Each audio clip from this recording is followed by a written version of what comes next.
আপনারা হয়তো শুনেছেন অ্যাবডোমিনাল প্রেগন্যান্সি বলে একটা কথা, অর্থাৎ যেখানে প্রেগন্যান্ট যে বেবি সেটা কনসেপশন হয়ে কোনোভাবে ইউটেরাসের বাইরে বেরিয়ে পেটে অন্য টিস্যুর সঙ্গে অ্যাটাচড হয়ে গেছে।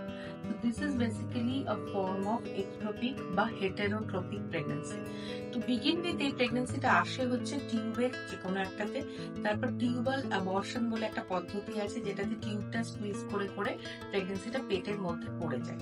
পেটের মধ্যে পড়ে যাওয়ার পরে প্লাসেন্টাটা অ্যাটাচমেন্ট নিয়ে নেয় আশপাশের কোনো একটা ভ্যাসকুলার স্ট্রাকচার, নর্মালি মেসেন্ট্রির ওপর, এবং সেখানে প্রেগন্যান্সিটা মেসেন্ট্রি থেকে ব্লাড সাপ্লাই পেতে থাকে বলে অ্যামনিওটিক স্যাকের মতো বাড়তে থাকে।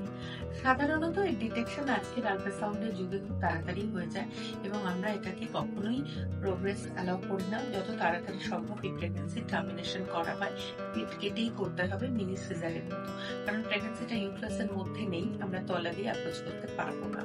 কোনো কারণে যদি এই প্রেগন্যান্সি টার্ম পর্যন্ত যায়, একটা আর্লিয়েস্ট বেবি ভায়াবিলিটির পরই আমরা সিজারিয়ান সেকশনের মাধ্যমে বা পেট কেটে ল্যাপারোটমি করে প্রেগন্যান্সিটাকে বেবিটাকে ডেলিভার করি। এক্ষেত্রে প্লাসেন্টা আমরা রিমুভ করি না, প্লাসেন্টা রেখে দিয়ে আসি for the safety of the mother. আপনাদের জানতে হবে it is potentially very risky to both the mother and the baby, and একটা secondary abdominal pregnancy has to be terminated as soon as detected.